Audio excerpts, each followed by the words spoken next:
Okay, everyone, we're going to go ahead and get started. If everyone would take your seats, take that last selfie. I know you want to.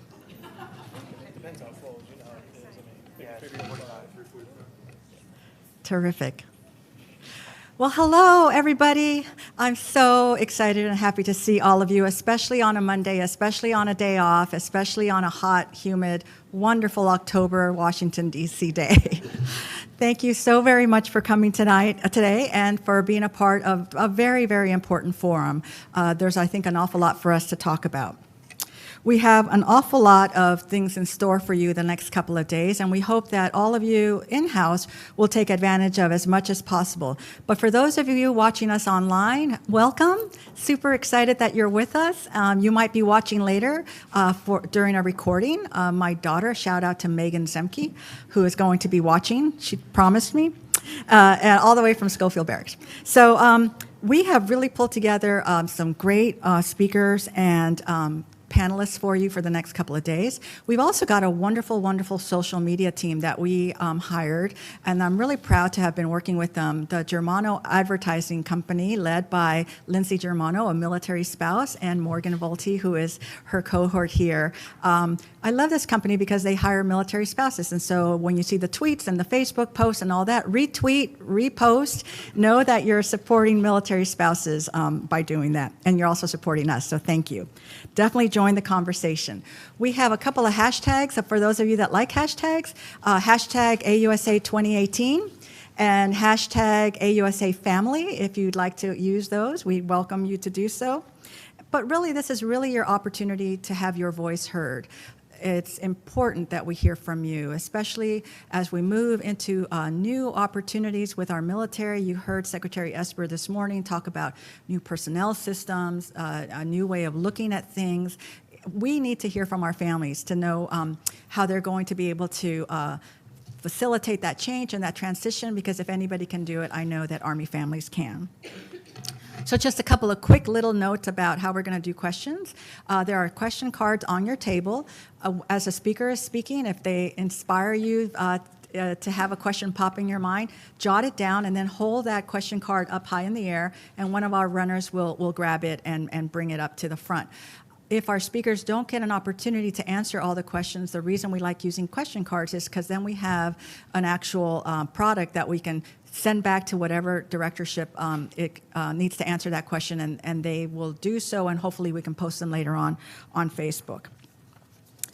We can't do any of what we do alone, and as always, I'm so grateful to have many of you that are AUSA members. And so one more time, if you are an AUSA member, would you please stand and be recognized? That's pretty awesome. Thank you so very much. Our family membership is actually growing. We're excited about that. We have 800 people that have identified themselves as their closest connection to the Army being that of a family member. 800 sounds like a lot, but when you think about the fact that we have over 100,000 members, I would love to see that number increase, because it's only going to make our voices that much more loud and powerful. So think about that if you would like, and see me later if you want to. We're going to go ahead and get started, and we really are always so grateful for the folks that come forward and say, we will sponsor your forum, because we feel that the information that you provide is so important.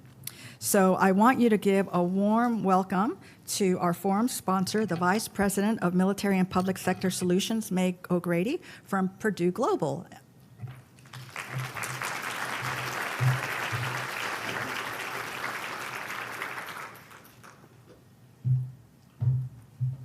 Well, thank you, Patty, and thanks to all the leaders and our community out there. I know it feels like coming back here every year is like coming back to family and friends, and it's so nice to see so many people supporting and advocating for military families, not only for military families in their resilience, but in education and mental health and employment and financial readiness. And so Purdue University Global is very, very proud to sponsor the AUSA Family Forums and the work that Patty and her team do every day to bring the voice of the military family to the Army community, and the understanding that military families truly do contribute to the readiness of our Army force.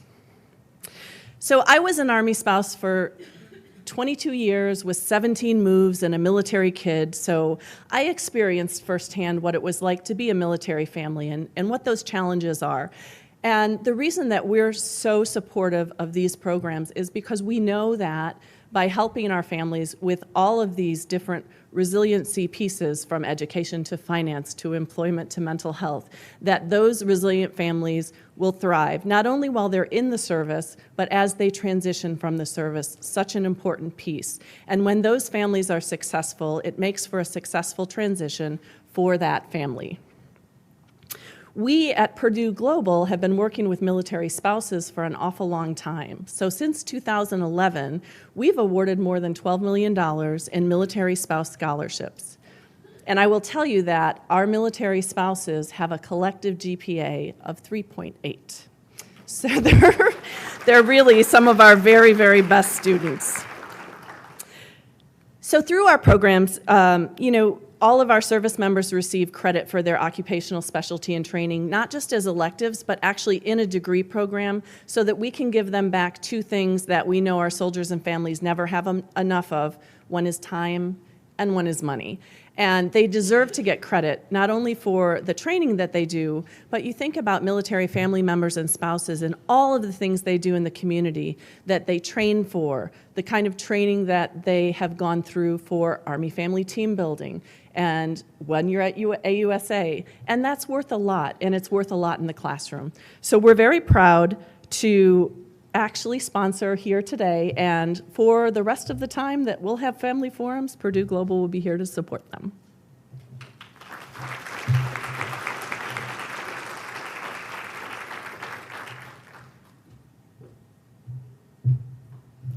I'm not going to lie, that's music to my ears.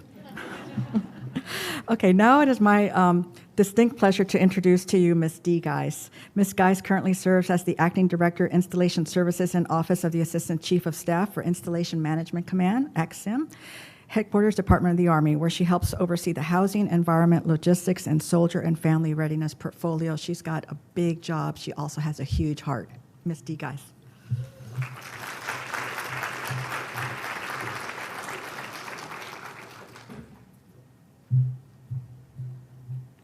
Good afternoon. Thank you, Patty. On behalf of Lieutenant General Bingham, the ACSIM, I'm glad to be here today. And what a wonderfully full room we have. It's always nice to see a full house. The ACSIM is the Army staff lead for policies and resources for programs and services that strengthen the self-resilience and personal readiness of Army soldiers and family. Simply put, our job, in close coordination with Installation Management Command, the Army and Army Commands, is to prepare soldiers and families to effectively navigate the unique challenges of military life. To do that, we are challenged to identify the critical needs of soldiers and families and to ensure the Army leaders have the right tools, the right programs and services at the right time to address those needs. Our keynote speaker today will share with you a look back at 10 years of research on what defines military family readiness, distilling 400 unique studies, surveys, and analysis that shed insight on how family well-being impacts and defines Army readiness and retention. Permit me to give you just a few thoughts to set the stage for that presentation. Slide, please. Today's youth, 16 to 24. According to findings in a DoD Joint Market Research study in 2018, today's youth is largely disconnected from the military. They lack basic knowledge about military service, and what knowledge they do possess is generally negative. 68% think that individuals who complete service and return to civilian life have psychological or emotional problems. 53% think they leave with physical injuries.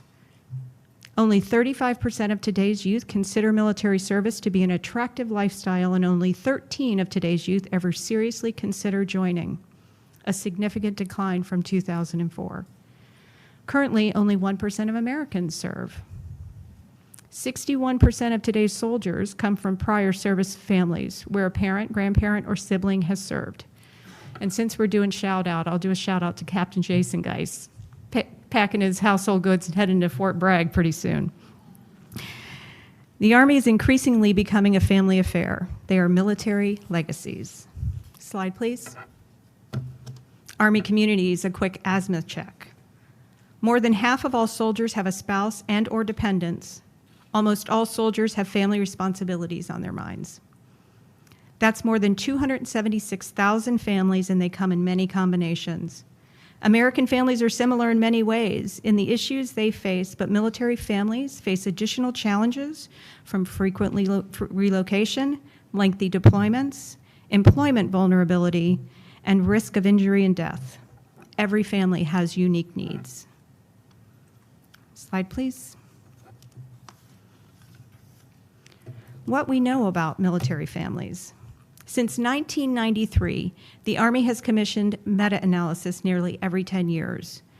We now have almost 4 decades of research that documents the impact of family well-being on our Army outcomes, soldier and unit readiness, retention, and morale. Together, these works summarize 800 studies, research papers, surveys, and analysis on military families. As early as 1993, we knew that spouse support was an important factor in Army retention. We knew that awareness of support programs, even if not used, increased satisfaction with military life, and in turn improved retention. By 2007, we knew that families that used support resources adjusted and adapted better to military lifestyle. And we knew that families, valued consistency and predictability in services. Now, in 2018, we see how critical social support is to overall health and the successful adaptation of soldiers and families to the demands this lifestyle places on them. Slide, please. In data just released by the Office of the Secretary of Defense, spouse support of their service members staying on active duty is a significant predictor of actual retention behavior. With spouse support, 93% of service members stay on active duty, whereas only 44% stay if their spouse strongly favors leaving. Spouses who are satisfied with the military way of life are more likely to support their spouse in staying in the military. So what are the implications in a force where more than half of the soldiers are married? To help us answer these questions, please join me in welcoming Dr. Stacy Hawkins from the Research Facilitation Laboratory in the Army Analytics Group.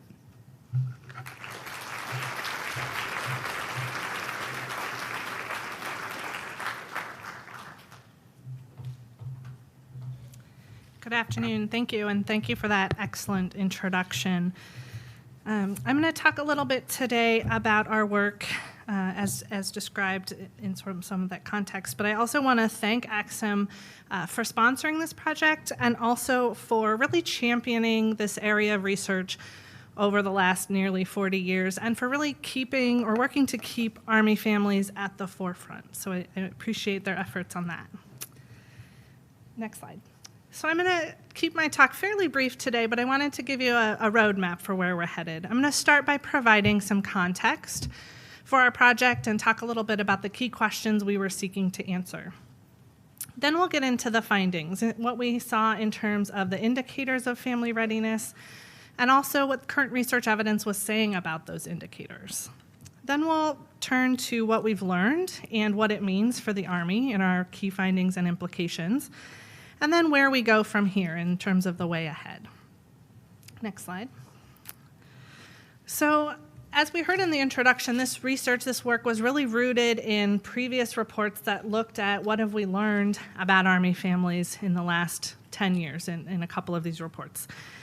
And this project was focused around family readiness, and the goal was to answer 2 questions. First is, what are the indicators of family readiness across the field? So how are studies talking about, measuring, or defining family readiness? And once we understand that, then we want to answer the second question of, what have we learned about these areas of readiness in the last 10 years? So in order to answer these 2 questions, we started with a comprehensive literature review of all of the materials that were published from 2007 to 2017 about military families. And I'm going to call these articles, and they definitely included academic articles, but they also included government reports and other kinds of publications about military families. From our very large literature search, we identified almost 600 documents and articles, and we took from that set of articles or materials all of the ones that had empirical evidence to support their conclusions. So anything with some qualitative or quantitative data. And that was nearly 400 studies that had data or evidence. And we reviewed and coded each one of those studies for how they were talking about or defining family readiness. And so through that coding process, we identified our 16 indicators of family readiness. Next slide. So these are our indicators in the lighter blue boxes. We've got the dark blue boxes to provide a little bit more construct and framing, because 16 is a lot. And each of these is intended to be distinct. So physical health is separate from mental health, is separate from social support.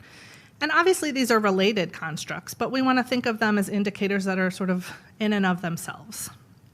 You can see on the right-hand side, we also ended up with a structure that broke out deployment and reintegration experiences for service members, spouses, and kids. And what that means is that studies are talking about or thinking about readiness differently in the deployment context than they are outside of that context. I want to draw attention to just a couple more of these.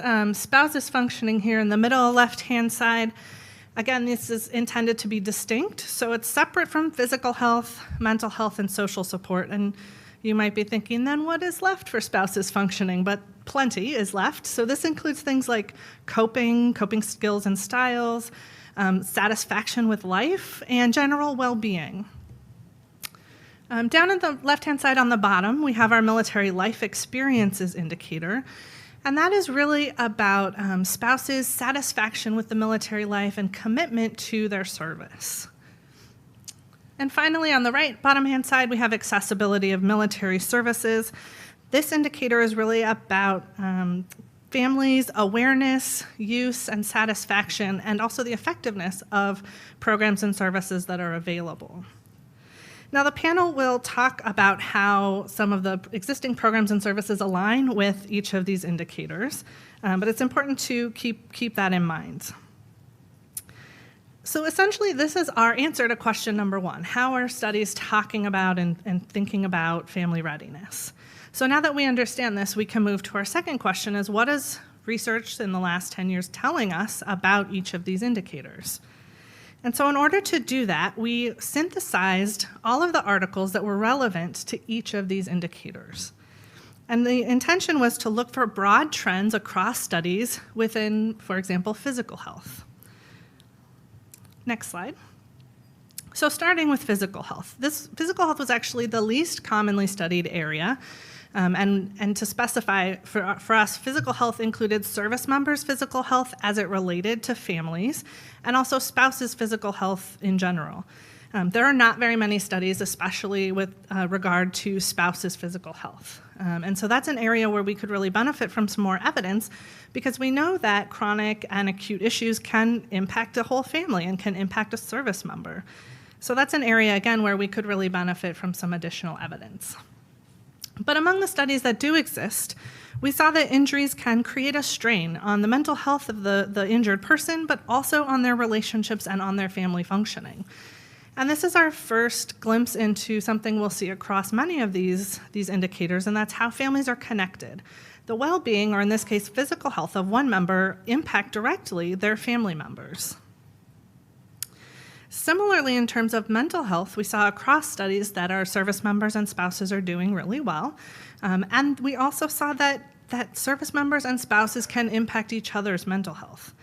I'm going to guess that this is not a surprise to anyone in this room, but it's important for us to have evidence to support our lived experiences.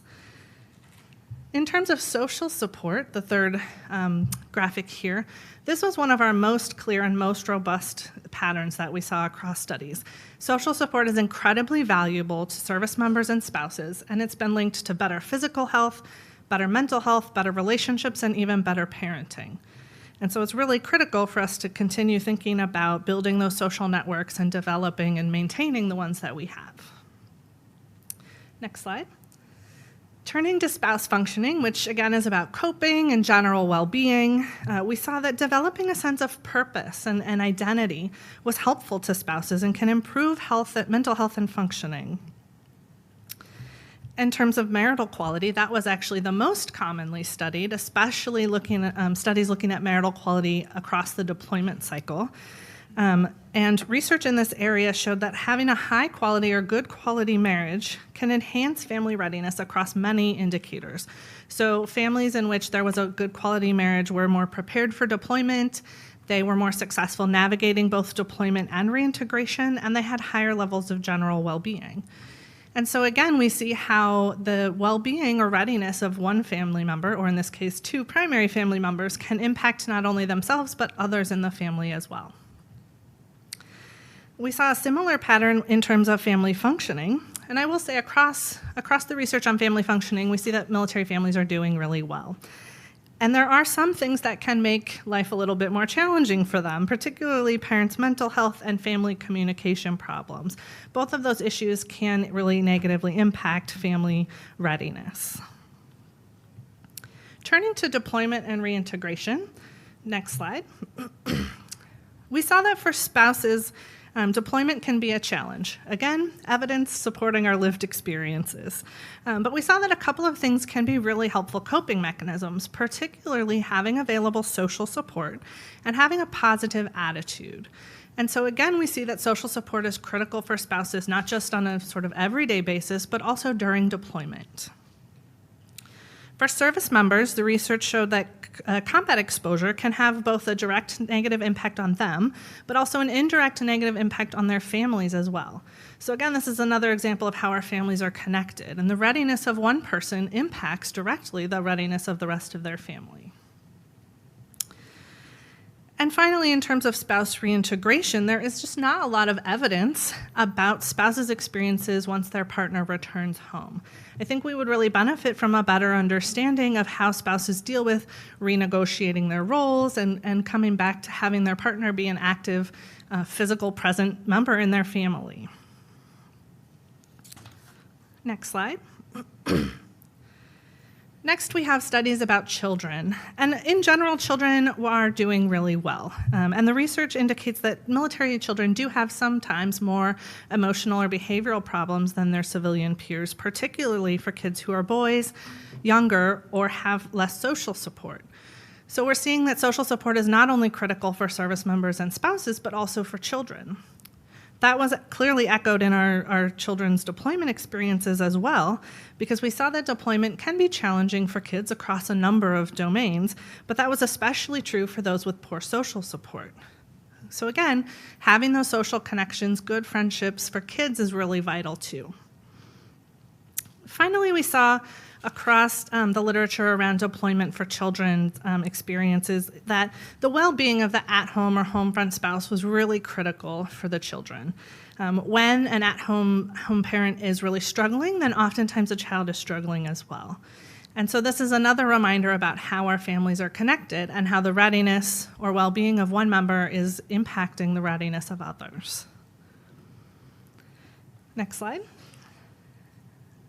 Turning to our spouse employment indicator, we saw across the studies that maintaining and even developing a career or employment can be difficult for spouses.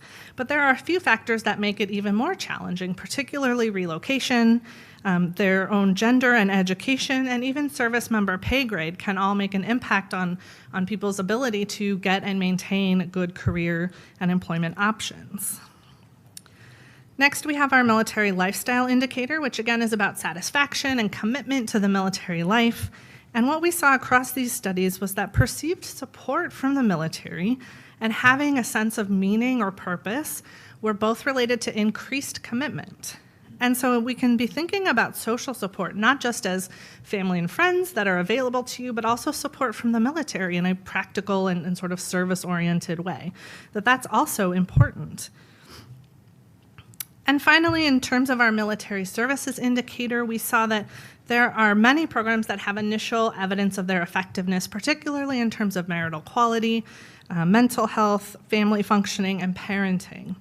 And that's really important for us because we want to make sure that we are investing not only the Army's funding, but also the time and energy of our families into programs we know will work.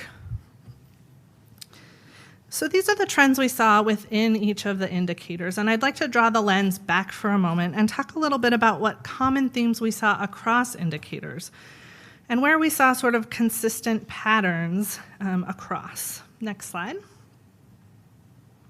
So first, we saw the really clear, vital importance of social support for service members, for spouses, for children, during deployment, outside deployment, all the time, social support.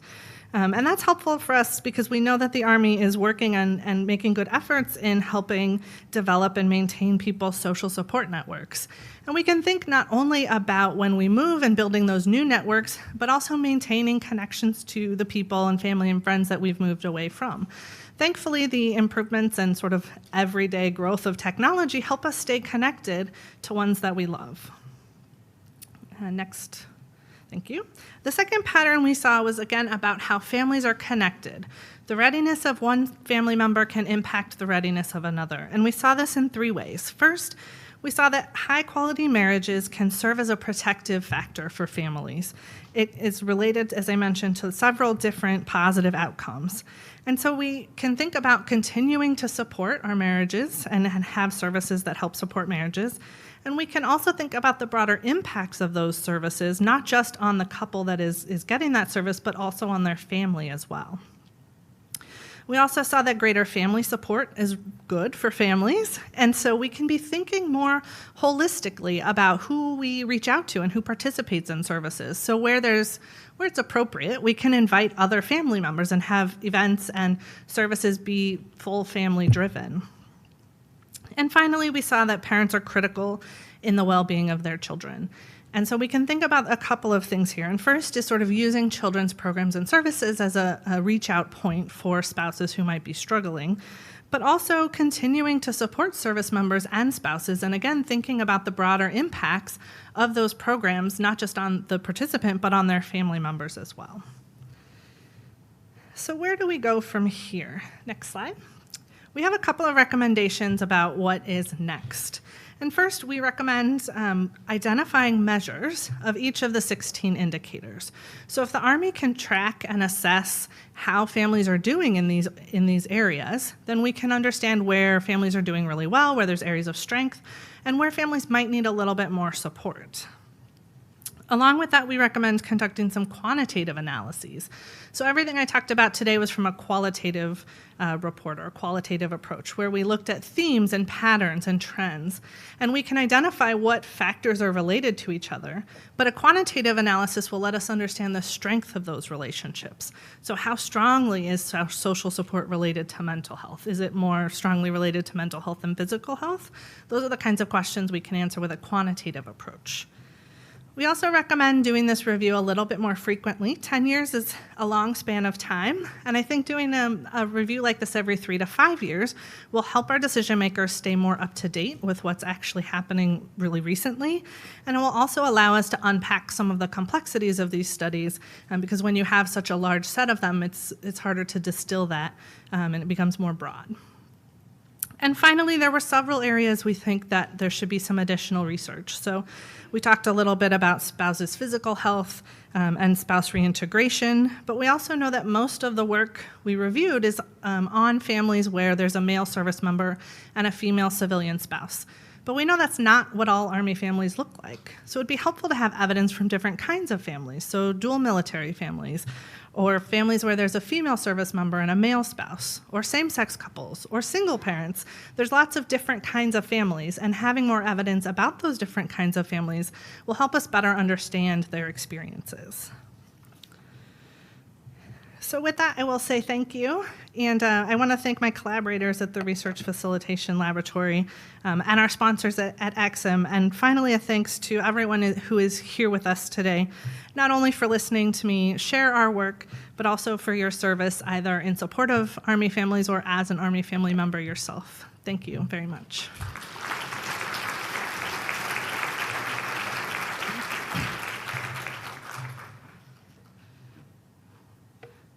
I think we have questions.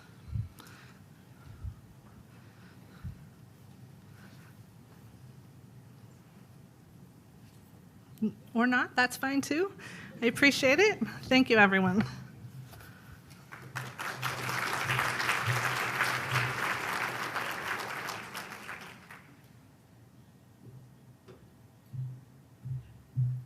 Thank you so much, Dr. Hawkins. I know that's an awful lot of information to take in, and it's probably information that most of us would say, right, we know that. But when you look at the research, it has to be quantitative, it has to be qualitative for other folks to take us seriously. It just can't be just that anecdotal information. And correct me if I'm wrong, but I imagine that a lot of the papers that you read were based on research where families were interviewed and people were talked to. So this is the voice of the families coming through. It's just a much more general kind of look, if you will. Certainly some of the areas where you mentioned we probably needed to do a little bit more research is absolutely fascinating to me, especially when it comes to the physical health of the spouse. Because we are caregivers, and many of us don't take care of ourselves. And when you're run down, an awful lot of things can go wrong. And so I think that would be fantastic. So I'm looking at Colonel Tahan, giving her an idea. I'm sure she's got many of them. So again, thank you so much, Dr. Hawkins, for that really great presentation. Does anybody have any last questions, either for Dee or for Dr. Hawkins? Okay, we're going to go right into our panel then. We have the great honor of bringing up on stage a panel of very distinguished family members and Army program leaders. This panel will be moderated by the very talented researcher, Dr. Shelley Kimball. Dr. Kimball is the research director for the Military Family Advisory Network. She also teaches qualitative research methods and media law at George Washington University. She is a Coast Guard spouse, an Army sister, and an Air Force daughter. And in her spare time, she serves as the chair of the Coast Guard Arlington Ladies. That's pretty amazing. Dr. Kimball and the panel, will you please join us on stage?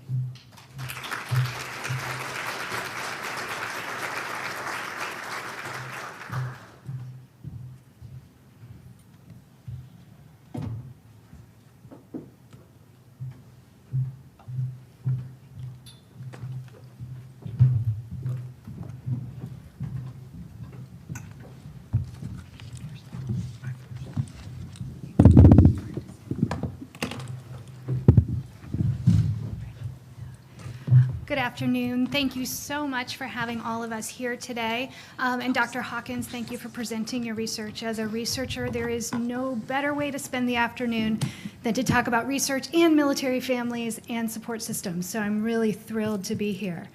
The way we're going to work this panel today is each of us is going to take a few minutes to talk about the work that we're doing and how it aligns with the indicators Dr. Hawkins has presented here. And then we'll talk about the kinds of resources that we see where we work that are doing great things for families. And then we'll end with questions from the audience. And so we're relying on you to think of some questions for us. So there should be cards on your tables. And so we'll come back to that at the end. So first of all, I'll introduce myself and my work, and then the rest of the panel will pick up.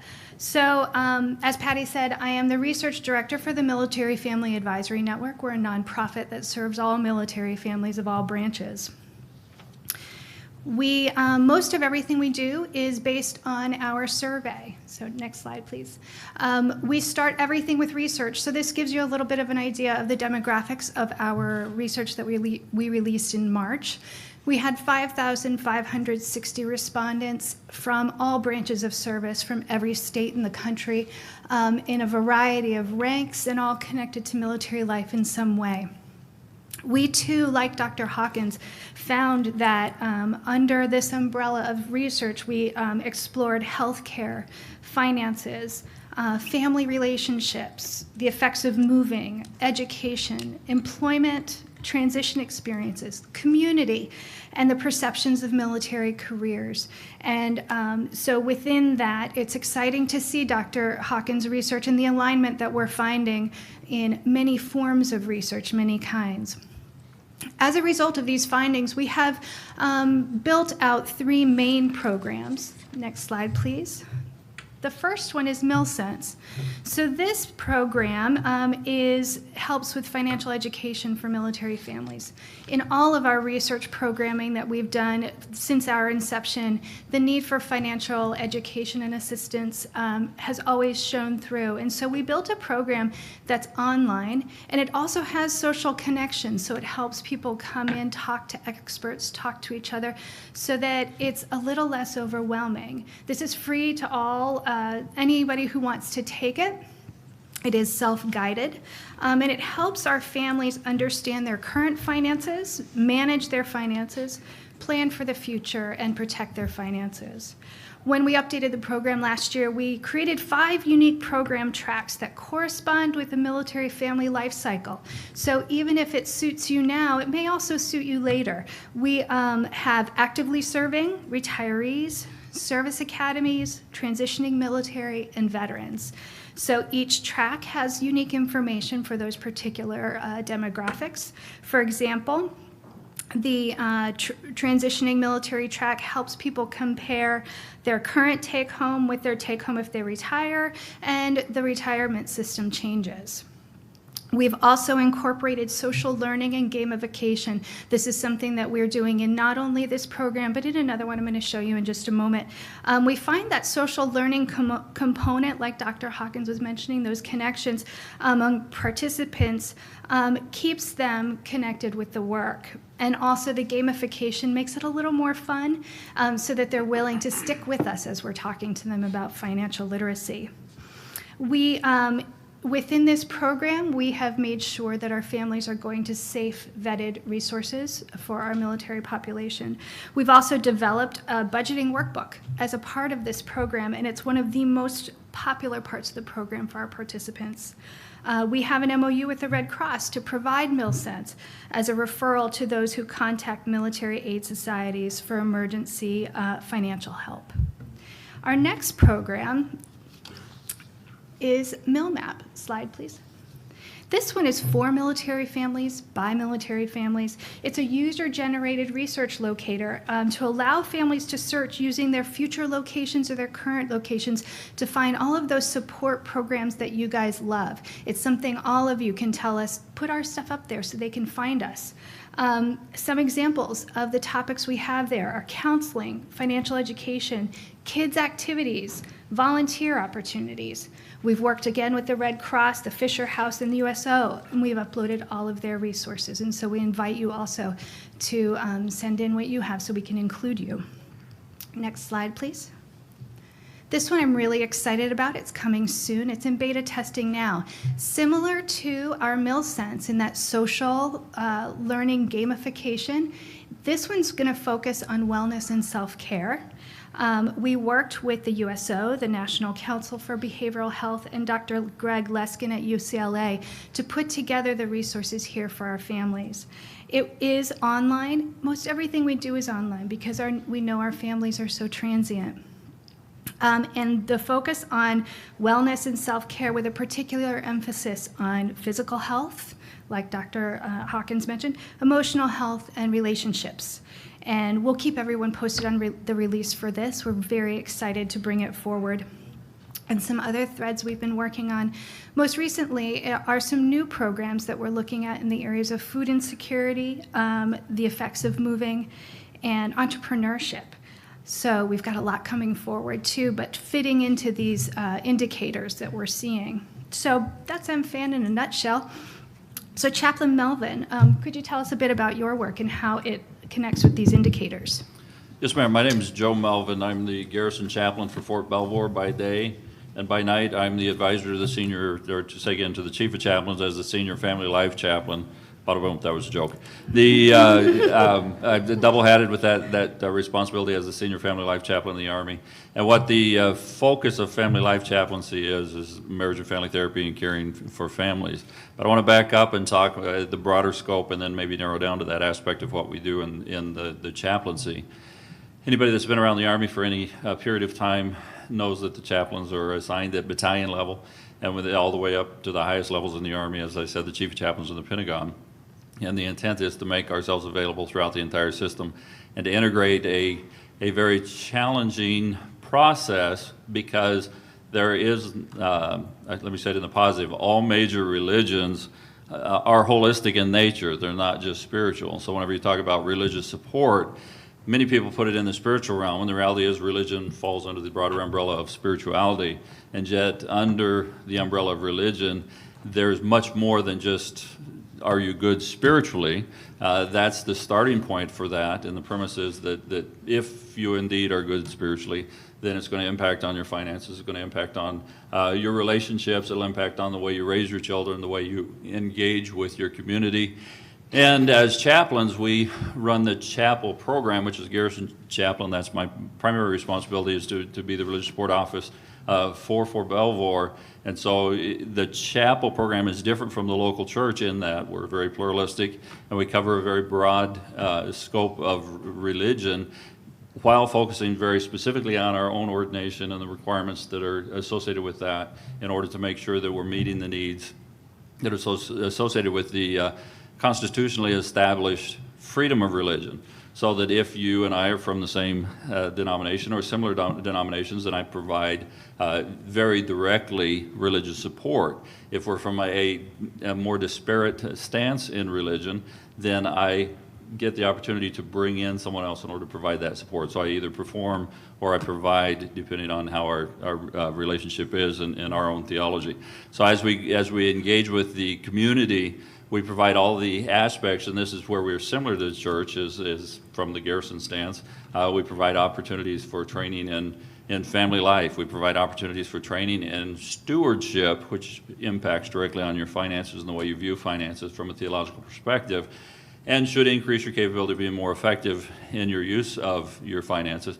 And then go on down the list as far as parenting goes, as far as community relationship, as you attend the services on post, as you engage in the studies, the religious scripture studies, for me, Bible studies, and we engage each other from that perspective, then it's an opportunity to impact on the way the family sees themselves, or the individuals of the family see the family as a whole and their role in the relationship, not only in the family, but to God and country, so that we engage from that perspective. For that, we see it as a divine call for us to be a part of the military, and we're serving God and country, as has been going on since the inception of the Army. And so as we move forward into the different programs, then you look at that's what many people will see as the garrison activities. But as I said before, the chaplains are assigned to begin at a battalion level, and we have the opportunity, because we tend to have some background that allows us to be able to be fairly good at teaching or being in front of people.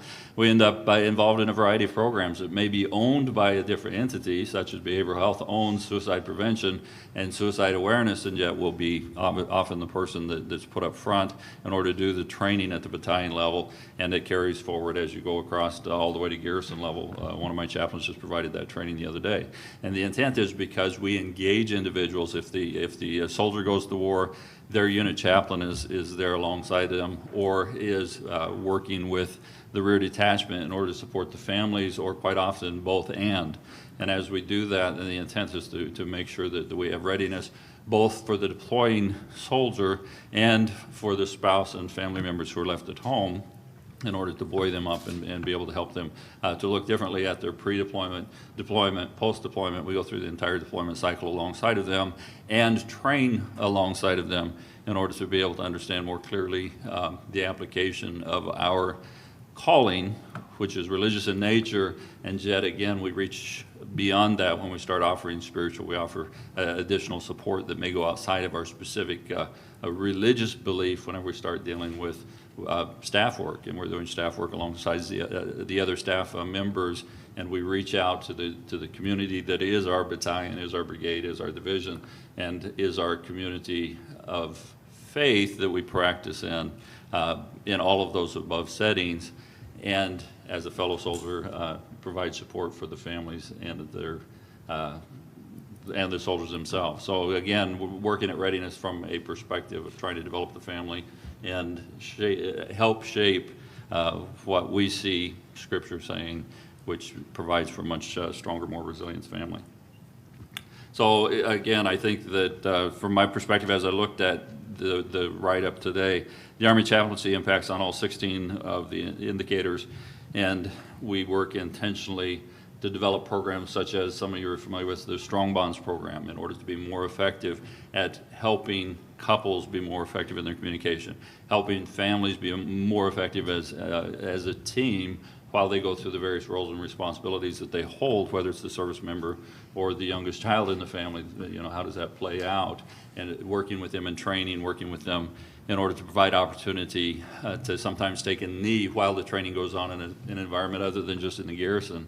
And so we provide the Strong Bonds training specifically in a retreat forum so that we can sometimes, if you're close and you can go to Myrtle Beach from Fort Bragg, or if you go to a different location, that also provides for family time to not only go to the training that we provide, but then also to be able to practice that in an environment that allows them to come back and engage with the chaplain, who, regardless of background, and again, as a family life chaplain trained specifically in marriage and family therapy, part of my role is to train the other chaplains in that skill set called pastoral counseling that we all show up with. As pastors, the implication is that we are able to take the scripture and help people understand their lives more thoroughly.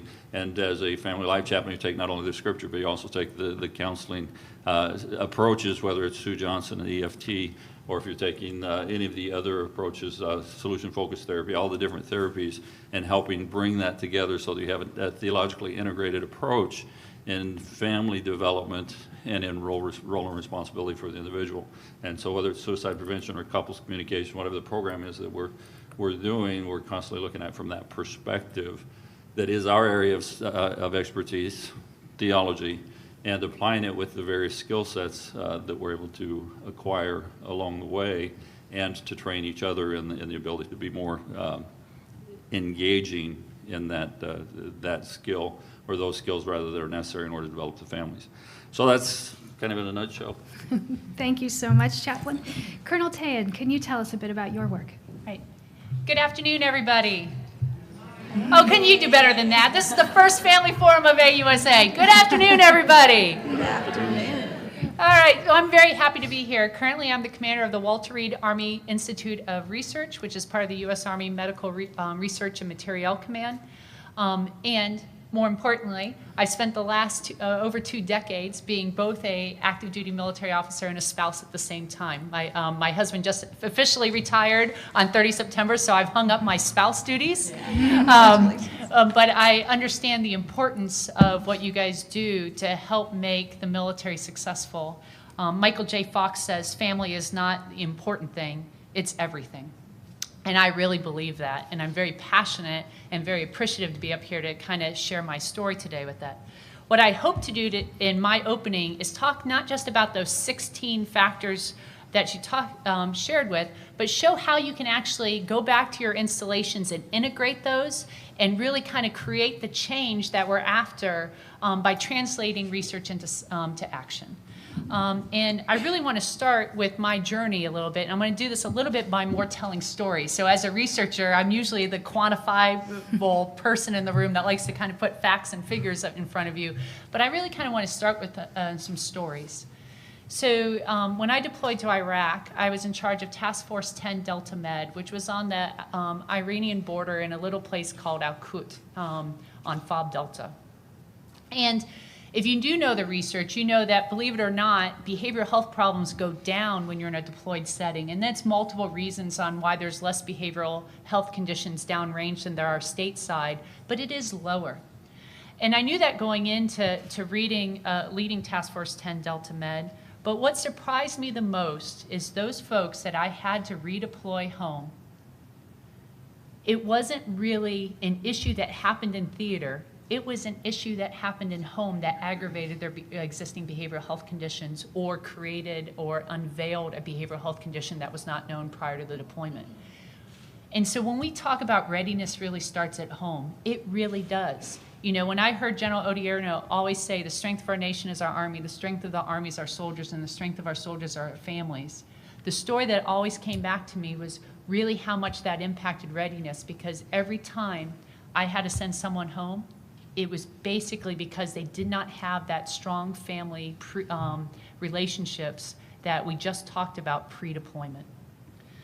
And so when I had the luxury of coming back, I worked at the Office of the Surgeon General, and we were able to create a more holistic way from a healthcare perspective that we could look at our patients that come in with both physical, mental, and social complaints, and that was called Move to Health, in which we could dig a little bit deeper into what was causing that underlying ailment, regardless if it was physical, mental, emotional, spiritual. And I'm going to start this with a story. So we had a patient at Fort Belvoir, and the patient came in pre-hypertension, pre-diabetic, and overweight. Now, all of you probably have explored Dr. Google at this point and probably would say, well, this person needs some exercise and some nutrition counseling. But that couldn't have been further from the truth. When we sat back and talked to her a little bit more, she's been married to a soldier member for 15 years. He deployed 7 times during those 15 years, and every time they came home, they celebrated and they had another baby. The last 3 deployments, she wasn't sure that he came home as well as he did the first few. She didn't know if he had PTSD. She didn't know if he was just cheating on her. She didn't know if he just was growing distance from all the deployments and just didn't know how to reintegrate to the family. But she was scared that he was going to leave her, because all she knew was how to be a military spouse. All she knew was the life that she had, and she could not even fathom where she would start if he did leave her. I've told that story many times, but the goosebumps on my arm always reveal how raw that story is, and I'm sure most of you can relate to someone that you know that was in a similar boat. And what we were able to do by actually teaching providers and creating what I'm going to talk about as community solutions coming up is to be able to dive deeper. We were able to get the husband into counseling. We were able to get them into marital counseling. We were able to get them linked up with ACS for financial counseling and really turn that whole family around, because these 16 indicators are all integrated. And it's about partnerships that we have to kind of break down. I can say I'm in the MTF and I'm dealing with physical, emotional, but that would be so short-sighted, because all of this is really about the partnerships across our installations that allow us to create solutions. So the biggest honor I've had is to be able to pull that all together at Schofield Barracks and serve the Schofield Barracks community as the MTF commander. And Schofield is a little bit unique because we're on an island there, and we had about 35,000 enrollees. Of those 35,000 enrollees, half of them were family members. So about 17,500 family members, and 9,000 of those were children. And so how do you create an integrated solution to help support those families when they're fully, most of them, I'd probably say there maybe was a few that were from Hawaii, but most of them had family on the mainland. And what do young families do on an infantry division installation? They start families, right? They create families, and yet they don't have that network solution that a lot of us on the East Coast have, where family members are within 4 to 5 hour drive. If something came up, your family could get there relatively quickly without spending thousands of dollars to fly there. So one of the best programs Army Medicine has put out is called Centering Pregnancy. And I want to kind of take a moment here, because this is, again, where partnerships can happen. Well, in Centering Pregnancy, instead of treating you as a pregnant woman through your pregnancy, we bring you in with all the other women that are going to deliver around the same time. You guys form a support network and a social network. You guys tell us, the MTF, what you would like to learn about. We create those opportunities by bringing in people at the same time and the same on a weekly basis, so that you can kind of dictate what you want to learn about. And we create that network right there, so that when you do deliver, you don't feel alone. You don't have, for the first time, moms figuring out, who do I call? You now have a cohort of folks that you just went through your entire pregnancy with. And we demonstrated all the community resources available out there for the families during this centering pregnancy process, so that when you do deliver and you are far from family, you have that network there. And to me, that's one example where we can leverage a program and a capability and actually look at those 16 integrators, 16 predictors, and figure out how to build partnerships and our installations to solve them. Well, if you take that a little bit bigger, and you're at your installation and community level, we are required by regulation to have what used to be called the CHPIC, the Community Health Promotion Council. It's now the Community Readiness and Resilience Council. And part of those have working groups. And some of those working groups are on family, social networks, and spirituality. So why don't we make those working groups work for us, right? They're there. They're a requirement. Let's leverage them to actually get the results that we would like to see. And so if those working groups had everybody's input, well, then the results of those could then go to the community information exchanges. Those community information exchanges could put those out. The FRG leaders that attend those community information exchanges then could then make that a reality and press that down to the units. And I tell you, today we're honored to have, I would say, two of the best FRG leaders I've ever seen, Becky Lawrence and Chris Ryan, sitting here, that really took all the installations, resources, and they did it in a fun way that made families want to be part of the FRGs, saw value in the FRGs, so then we could also create a network that get after these indicators for readiness. And although they might not understand the science behind it, that was from Stacey Hawkins, what I saw them do is exactly that. They basically addressed almost every one of those 16 indicators in their FRGs and brought it together in a way that best served their community. Well, if you take that down a little bit further, we know there's some folks that don't go to the FRG meetings. How do we reach those individuals in 2018? We have to do that through technology. And I love the resources you shared. The Army created the Community Resource Guide. If you haven't downloaded the Community Resource Guide, please do, because with as frequently as we move, the Community Resource Guide, what it tells you is all the services on an installation, and then once you learn how to search it, every time you PCS, it's in the same place. It's the same yellow book no matter where you go. And that just rolled out about a little over a year ago. And that really has the potential to decrease some of the stress associated with PCSing and also creating those partnerships. But if I go back to the MTF a minute, I want to talk a little bit more about how we kind of take care of families and how we do it again through partnerships. Well, Army Community Services really helps with a lot of those shared things that we also are concerned with at an MTF. The WIC program is one of those. Do you know a lot of our family members qualify for WIC and don't even know it? When they did a study at Fort Sam Houston, there was even an E9 on Fort Sam Houston that qualified for WIC. He had a lot of children. But nonetheless, it is not a rank thing. So the best places I've seen how WIC is integrated, one is at Fort Detrick. The WIC program there through Army Community Service has gone out to Maryland. They created a sheet. The Maryland folks showed them all the things that in our military pay that doesn't count against their entitlements for WIC. So when they apply for WIC, they can deduct certain parts of our military pay and compensation so that they can actually, by law, legally still meet the requirements for WIC and not feel like they're not knowing what to report and what not to. The other great place I saw this at as I traveled the Army for the performance triad was at Fort Riley. They moved WIC into the MTF. So as you found out you were pregnant, right into the Women's Health Clinic, WIC was right there. And they integrated it and they made sure everyone was counseled on it as part of the process.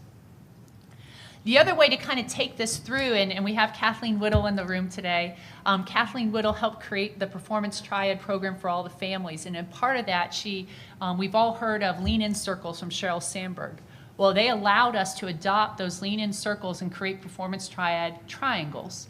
And what that guide does is allow you not just to have an FRG to kind of talk about what's going on the installation, but how do you use that FRG to get after some of these 16 indicators of health? And it's actually a really phenomenal science-driven way of kind of running those meetings to bring together a community of families to help create that social network when we're so far from home. And I want to also talk about that from a finance perspective. 1 in 7 Army families are food insecure. If you just look at the amount of money spent in our commissaries on food stamps and the WIC program, you can get a financial dollar to that amount. But 1 in 7, and when they leave, 24% of our veterans are food insecure. Well, why that matters to me from a healthcare perspective, even if you're mildly food insecure, you cost 16% more. And if I add in your medication, you're 23% more. But when I talk about a real food insecurity, like what everyone in the room would define as this family's food insecure, they cost 76% more in healthcare and 121% more when you add in their healthcare with their prescriptions. And financial health, as we're going to talk about tomorrow, is integrated into almost everything we do, whether it's mental health, physical health, emotional health, spiritual health, or relationship health. Financial health can disrupt that pretty easily. And I would suggest that looking at the poverty line is not sufficient. You know, the poverty line would tell us that about 12% of our population is below the poverty line, and for 2 adults, 2 children, that's around $25,000 a year would put you below the poverty line. Well, the United Way is looking at what's called the ALICE line, and the ALICE line is asset limited, income constrained, but employed. And in Hawaii, to give you an example, just over 50% of all families in Hawaii are below the ALICE line, where only 12% are below the poverty line. And what does that ALICE line mean? It means that every day these families are either deciding on transportation, housing, food, healthcare, or childcare, and one of them can't survive for them to make ends meet.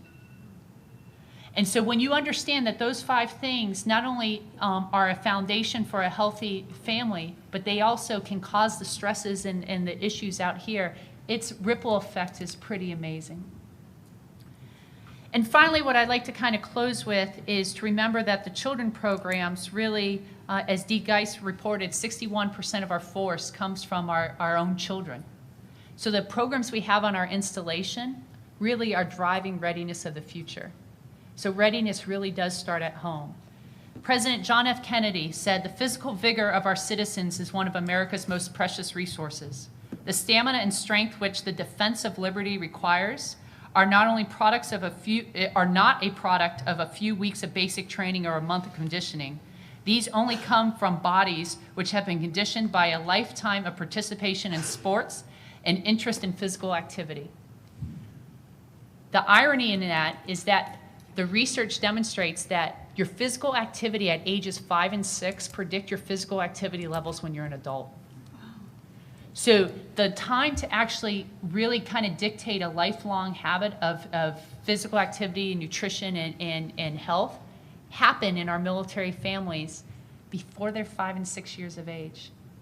And so we really have to have a robust set of programs on our installations that not only support family health, but the readiness of the force. And Pope John XIII said, "The family is the first essential cell of a human society." That's a pretty amazing quote. How I translate that is that although we always say quite often that under 24% of Americans qualify to serve and only 1% do, so those that have served or will serve represent that 1%, the reality is that means there's only 1% of Americans, families, that also serve and support the defense of our nation. And on that note, I'd like to thank you for what you do as family members to really support the readiness of the force. Thank you. Thank you so much.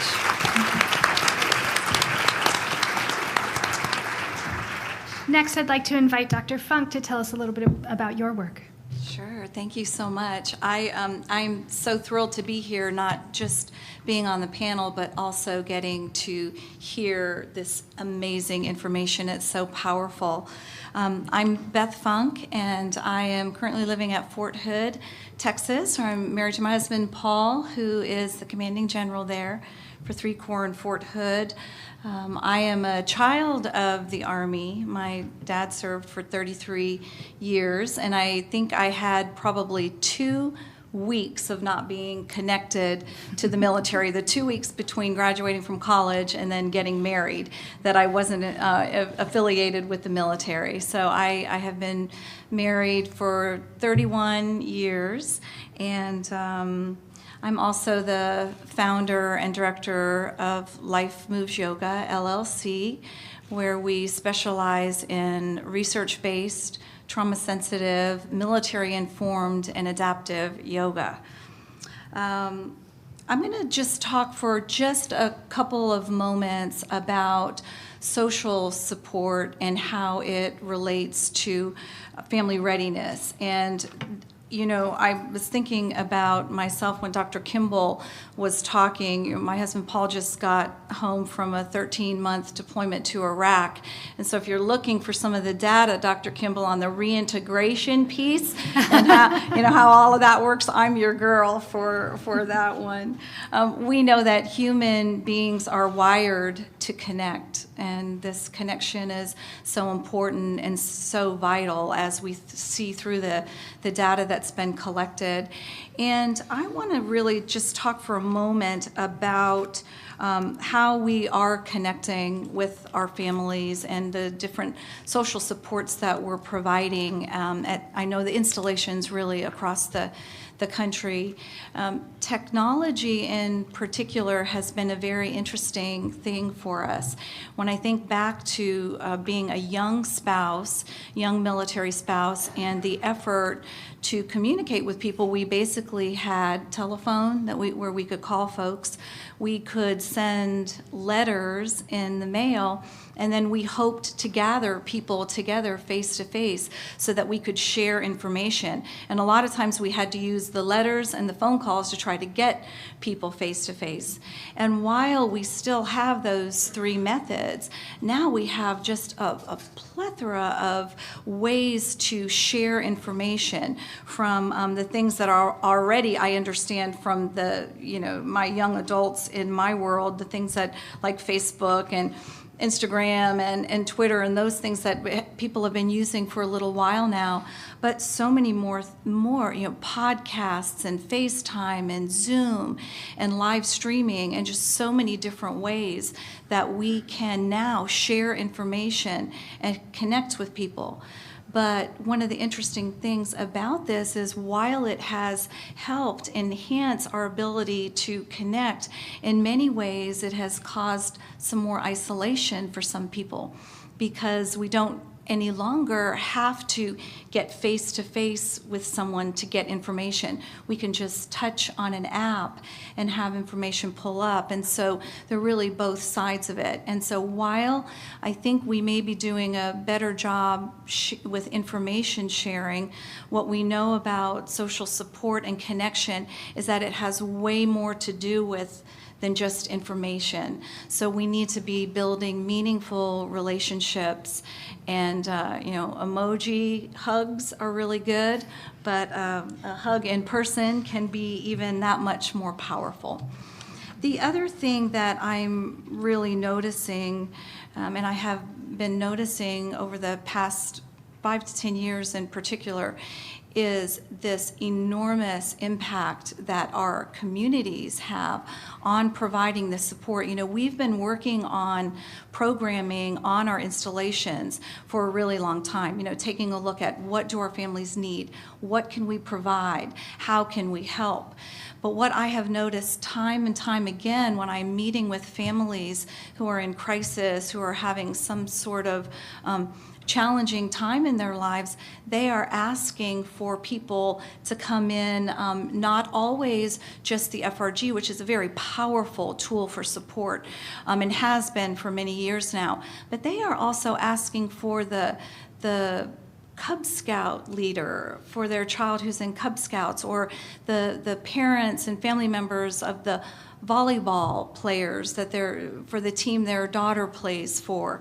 But these community connections that our families are making through our YMCAs, through our Boys and Girls Club, just a wide variety of outlets, are just providing incredible amounts of support for our families. And so we're paying very, very close attention to how to really nurture those relationships and keep those ties very strong, because we really can only do this together, inside the gates and outside of the gates.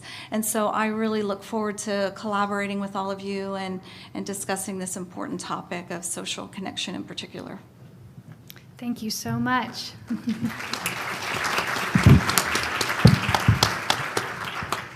Next, I'd like to introduce Ms. Lee Kelly to speak about your work. Great. Thank you, Dr. Kimball. My name is Lee Kelly. I'm a director within the Office of Military Community and Family Policy. My directorate oversees Military OneSource and the Military and Family Life Counseling Program.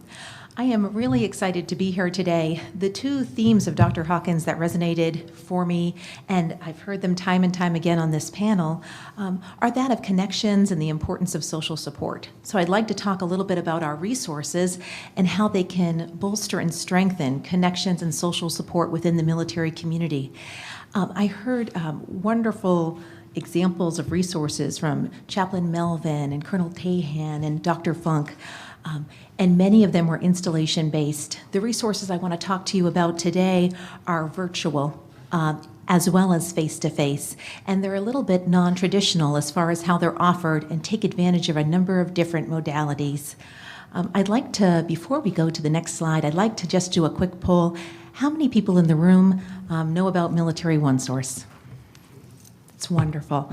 I have to tell you, I wish that every single hand that I just saw equated to 100 military Army families knowing about Military OneSource, because what we know is that's not the case.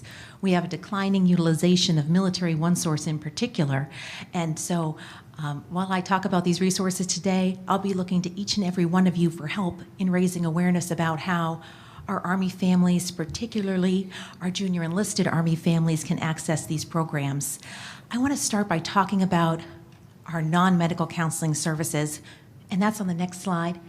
And the reason I want to start there is because our confidential non-medical counseling services really do strengthen relationships. The top reason that military families seek non-medical counseling is for relationships. The second reason, stress, and the third, any guess? Parent-child communications. So that might resonate for those with teenagers in the room. So non-medical counseling, oftentimes, you may not be familiar with what exactly that means. What's the difference between non-medical and medical when it comes to counseling? Non-medical counseling is really geared towards addressing those day-to-day stressors of military life. So whether you're talking about relationships, maybe you don't get along with your boss, maybe you're dealing with recent grief or loss, these are all reasons that are really appropriate for seeking non-medical counseling. All of our non-medical counseling provided through Military OneSource, and I'll be talking about the Military and Family Life Counseling Program, otherwise known as the MFLAC program, here momentarily. All of our counseling is provided by master's level mental health licensed clinicians, and that's really important because they need to recognize the point at which symptoms might rise to the level of a mental health diagnosis and require a higher level of care, in which case they can do that warm handoff to that higher level of care. But non-medical counseling itself is under that threshold of a mental health diagnosis, so it's really geared to those day-to-day life stressors. It's provided short-term and it's solution-focused, which means that we offer counseling in 12-session bundles per issue. So maybe you need some counseling, you're not getting along with your boss, or you're having trouble communicating with your spouse. Well, that's 12 sessions geared towards that issue. Now maybe later that year, you're dealing with an upcoming deployment or reintegration issues. That's 12 additional sessions focused on that issue. Sometimes the nuances of this program get lost, and I think it's important to know that this counseling is intended to be flexible and accessible and there when you need it. It's face-to-face as well as offered telephonically and online and through video counseling. When you contact Military OneSource at 1-800-342-9647, you can speak with a triage consultant who can help you select the type of counseling that's most appropriate for you. When it comes to face-to-face counseling, if you contact Military OneSource, guess how quickly they're going to try to get you set up with counseling? Within 3 days.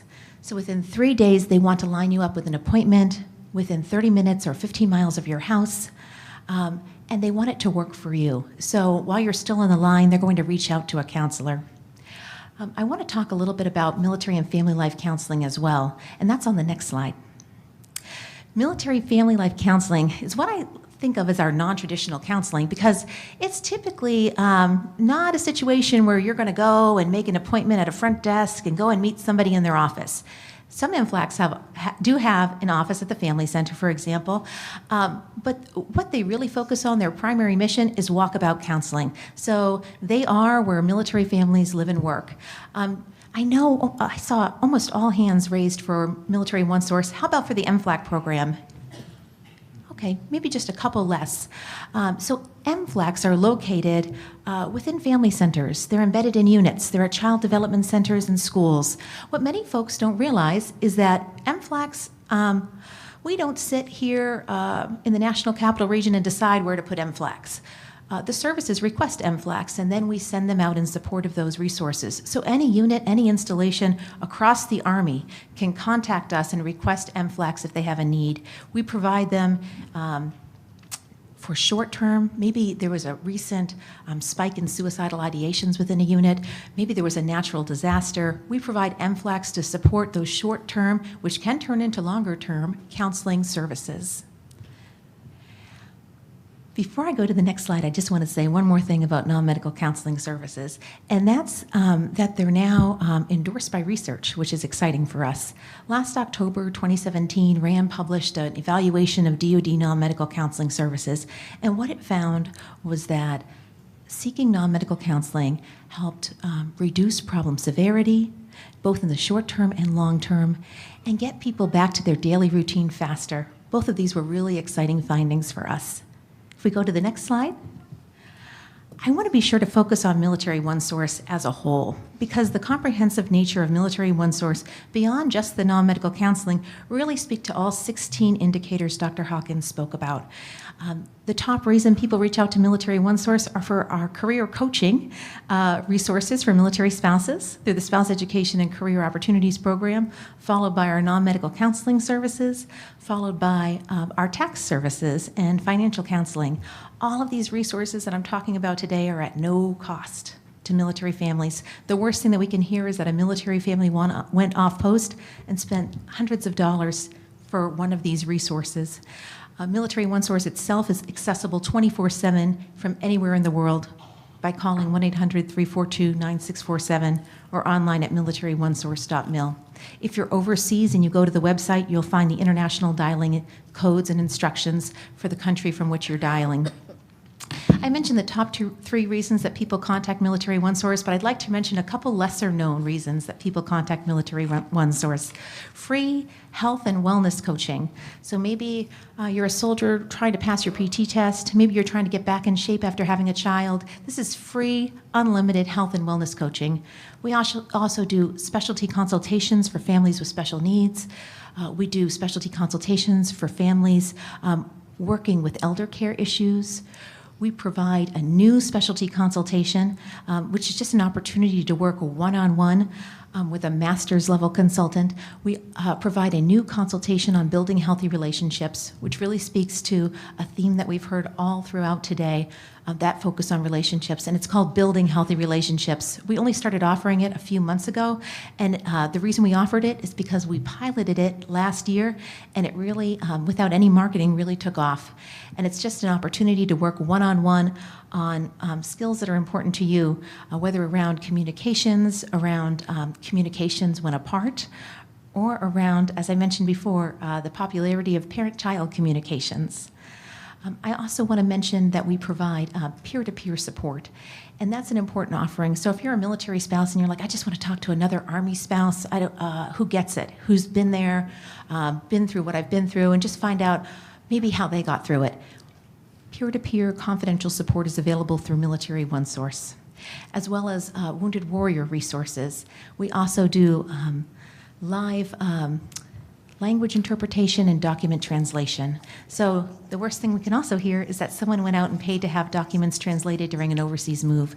Please know that Military OneSource will do that for free for military families. It can cost upwards of more than $100 per page to get a document translated. We don't want Army families to do that. So these are resources that DoD has invested money in. We want families to take advantage of them. If you think they're taking advantage of them, let me tell you, not as much as you think. So we really do look to you for your help in raising awareness. Thank you. Thank you so much. So by my count, we have about 15 minutes left of time here with the panel. So if you have questions you'd like to ask, we'd love to hear them. Ooh, we have some. Thank you so much. Okay, the first question. And feel free to chime in, wave me down if you would like to answer. How are you integrating non-deployed and deployed reservists and their families into your programs? I'll just quick chime in from a Military OneSource and MFLAC perspective. All of our resources are accessible regardless of activation status, and that's really important. We want National Guard and Reserve families to know that even when they're not activated, they're eligible for our services. Many of the families especially aren't aware of that when their service member isn't in uniform, so that's just a key piece I want to chime in on with regard to eligibility. Would anybody else like to chime in? Go ahead. Excuse me. As a chaplain, the chaplains are in all 3 compos, and whether they're on Title 32 status or they're doing drill weekends or whatever the training event might be, the unit chaplain is engaged and works from that perspective. Programs such as Strong Bonds are shaped so that they can be done in like an overnight event, or they can be done as little as a 4-hour event, so that specifically for compos 2 and 3.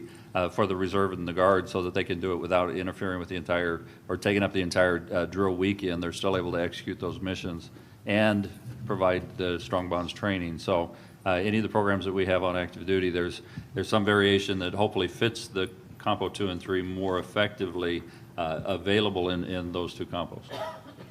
And although I mostly spoke in my opening comments about what we do at the MTF, if I dive a little deeper into Performance Triad, all those resources are available online, and it's been all 3, so active, reserve, National Guard, and for their families, and we've rolled it out across that.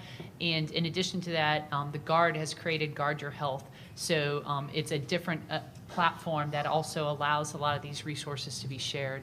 And so everything we're trying to do is one Army approach. Excellent. So this question, I'm going to answer part of it also and then pass to you. There's a question here, why are there any military families that are food insecure? Why, and what is being done to solve this? So I know that in the Military Family Advisory Network, we had engaged a solutions summit this past summer as a result of a finding I also found in my research about military family food insecurity that aligned very closely to the figures that you mentioned.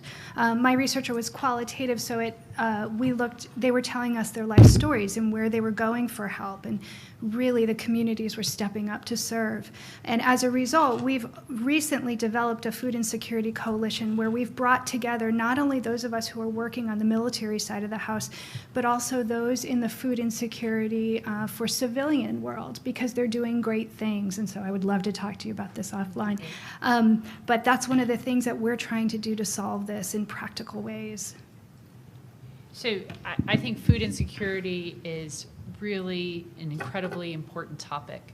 What I want to start with is in America, 1 out of 2 children are food insecure.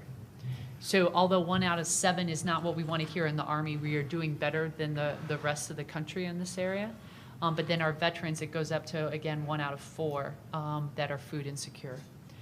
And it's really important. So when you think about the Armed Forces YMCA that helps with our food banks on the installation, when we talk about holiday events where we try to do food drives, it's not just about helping the community outside of our gates, but helping those that work on our installations to make sure that they are food secure. The story that just is heartbreaking is my Sergeant Major at Schofield Barracks. His daughter was studying with a friend, and she just didn't understand what was going on. She was just eating a snack, and her friend wasn't kind of focused on studying their high school, for their high school upcoming test, and was just watching her eat. And my Sergeant Major's daughter kind of picked up on that, and she said, "Would you like something to eat? Would you like to share my snack with me?" And the girl started to cry, and it was 2.5 days since her family was able to feed her. And that was on a military installation. So it's a really serious problem. We have a lot of families struggling with it, and we just need to make sure we align them with the right resources and realize that everyone needs to be part of that solution. One, identifying those families that need, and then also 2, making sure that we look holistically on how to provide a solution set for those that are in need. Thank you. One of the things the Chaplain Corps does is because we deal with stewardship and we have the Chaplain Tithe and Offering Fund as an access point for support, is something that's called Operation Helping Hand. That's available on, I presume, just about every garrison runs some variation on that, and that's where we provide, in cases of crisis, the commands involved, so that we're indeed dealing with a true emergency. There may be Army Emergency Relief, ACS. Sometimes it takes a little bit of a process, or those that have already been accessed, and the soldier still has a need. Then what we'll do is provide a food card for the commissary, so that they're able to be able to have at least, it's a limited time, but it is available through the Chaplain Corps. And then also around Thanksgiving time, you'll start seeing we used to do holiday food baskets, but with such a disparate group of practices nowadays, if I hand a vegan a turkey, I don't think they'll appreciate that. So I would rather hand them a food card. And if they want to celebrate Thanksgiving because they're going to be on post and they're going home for Christmas or going home for Hanukkah or vice versa, then it allows them the opportunity to be able to choose the food that fits their dietary needs, as well as the timing of when they want to access it. And so again, many of the posts, if not all of them, will have some variation on that process going on around Thanksgiving to Christmas timeframe. Super. That's great. The next question, how do we reach families that are at joint assignments posted at other branch locations where there isn't an Army base near? I think that gets back to putting more things online and making sure that the resources are available in a way that 2018 would recognize, right?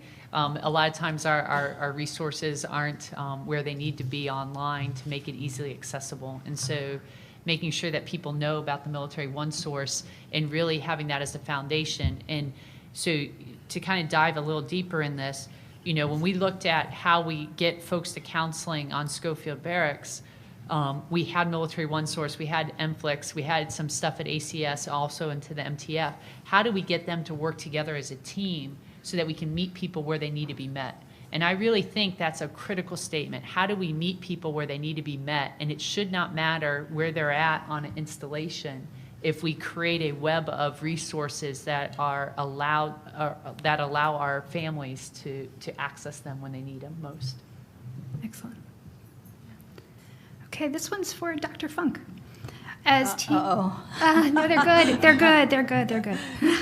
As teenagers move frequently in military families, they lose social connections. So often they feel as it is pointless to start new connections because they lose them so quickly. Do you have any suggestions on how to make high schoolers in particular transient lives easier to cope with? Oh gosh, it's so good. It's an incredibly important conversation and such an important topic. And like so many of those things for us, there's no easy answer to that.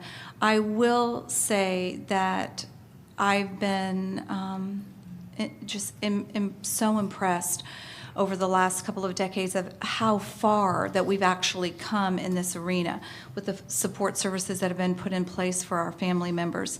And we have all sorts of things from, you know, peers waiting in schools for the new folks to come in.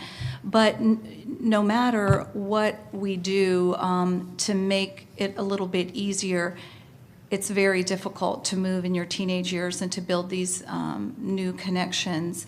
I am a firm believer of really talking about this and putting it at the top of our conversation. And being a child in the military and moving a lot, I know that I heard often, you know, the expression of, you know, we're strong, we're tough, we're resilient, we can do it.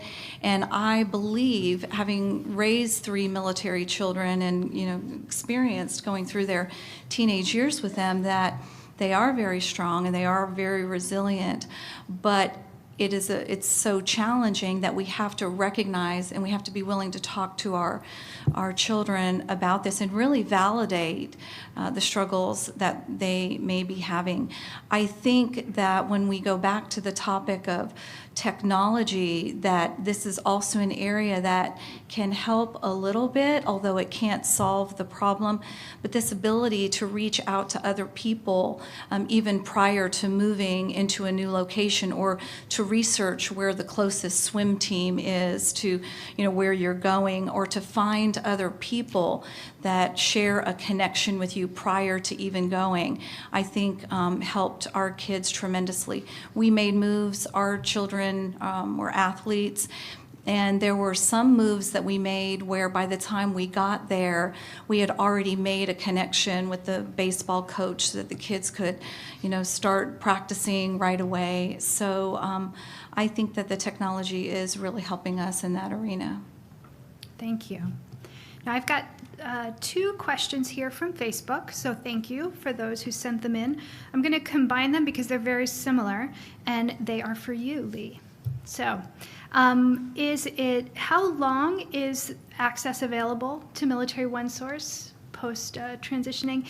And if that usage is declining, do you ever foresee it being offered for longer than that block of time? It's a great question. Yeah. I feel like the first part of that question, I must have planted someone, but I didn't, because that's the one piece of information I really wanted to share with you all, and I didn't do it in my opening remarks. So please know that just recently, due to the President's executive order, we were able to expand Military OneSource to 365 days post-separation or retirement for service members and their immediate family members. That's a really important expansion for us. I'm a former enlisted Army soldier myself. I know that 2 months out of the Army, I had no idea what I needed. 6 months, I had a little bit better sense. And so 365 days we feel is really important to set that service member, that newly minted veteran and immediate family member up for success. Again, free financial counseling, free resume review, free non-medical counseling. These are all no-cost resources that we want our veterans and their families to take advantage of 365 days post-separation or retirement. The second piece of the question was regarding eligibility. The question was, due to declining utilization, do we see expanding that even longer? I don't see that because we don't have the authority within the Department of Defense to do that. That's a function of the Department of Veterans Affairs, and so we have to do that warm handoff. That's a great question, though. I mean, my desire would be to increase utilization amongst our active component, reserve component, and for that first year post-transition so that we can set service members and their family members up for success. Super, thank you. And this one is addressed to Dr. Funk, but I'm also going to invite everyone to participate in it. It'll be our last question. You mentioned families creating their own community connections outside of the traditional communities we think of. So the question is, are these communities made up of only military, or is it a mixture of military and civilian? If the latter, what are we learning from these mixed groups? Yeah, I actually love this question, because what I think about is how, speaking as a military spouse, for example, we identify so well with other military spouses because they are living a life that we can relate to. They've shared some common experiences with us, and this is really powerful and important. But the other side of the equation is that we are all more than military spouses as well. And we have many different interests, talents, strengths, things that we love. And so we connect with people in a wide variety of areas. And we're living in a place right now where our community is filled with veterans and people that are connected to the military in one way, shape, or form. And I know that every community is not like this. But it is really powerful to connect with other people that share common interests, even if it isn't that one piece of who we are married to in the time. So I think that we tap into all of these resources and bringing in the community. We heard many people speak about this earlier this morning and how important it is to include the entire community as we pay attention to the needs of our military.